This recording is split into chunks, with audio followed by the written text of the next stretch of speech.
All right, welcome to The Explainer. Today we're jumping right into one of the most pivotal sections in the Old Testament. We're going to uncover a message of comfort that, believe it or not, leads to this really profound mystery. So right at the start of Isaiah chapter 40, we get this, it's not a warning, it's a promise, a really powerful one. It's a direct message to a people who are just completely miserable, And the message is, I see you. Your suffering is seen, and deliverance is on its way. Now, to really get a handle on its structure, scholars suggest that you shouldn't think of this chapter like a list of rules. Instead, think of it more like a piece of music. And this idea of a musical overture, it's really the key to unlocking Isaiah 40. See, an overture isn't supposed to give you all the little details, right?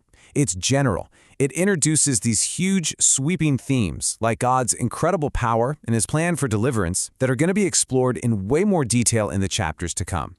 It's literally setting the stage.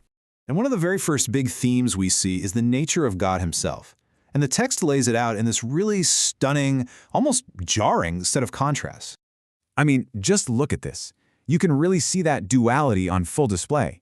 On one side, you have this picture of incredible, intimate gentleness, a shepherd, carefully looking after the weakest little lambs. But then, whoa, in the very next breath, this same God is the all-powerful creator. His power is so immense that the oceans, the heavens, the mountains, they're like tiny objects He could just hold in His hands. It's an amazing contrast. Okay, so from there, let's see how this all builds.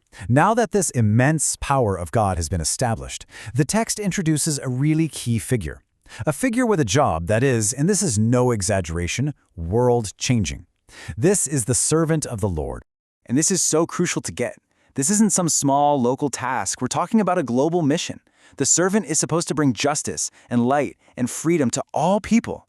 The text is specific. It's for the nations, the Gentiles. This is bigger than just the people of Israel. So naturally, this brings up a huge central question, right? I mean, think about it. Who could possibly pull this off? With a mission this big, freeing the entire world from darkness and prison, you'd probably expect some kind of perfect king, right? Or maybe even a divine being.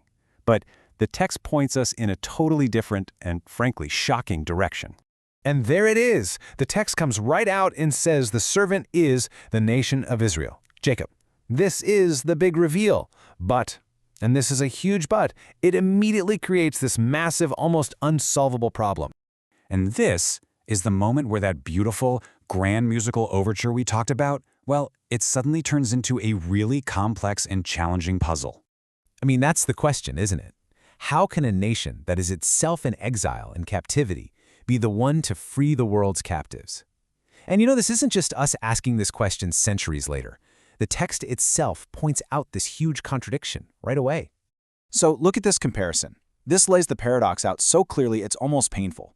On the one hand, you have this grand, glorious mission, be a light, open blind eyes, free prisoners. But then, look at the servant's actual reality. The text describes Israel, a servant, as being blind and deaf and trapped in pits and prisons. They're suffering from the very conditions they're supposed to be healing in others, and the text is blunt about why. It's a result of their own sin. And that right there, that is the central, unresolved question that Isaiah 42 just leaves hanging in the air. It presents this divine, world-changing mission and gives it to a broken agent. It's a paradox that just screams for a resolution, which is exactly what the next chapters are going to wrestle with.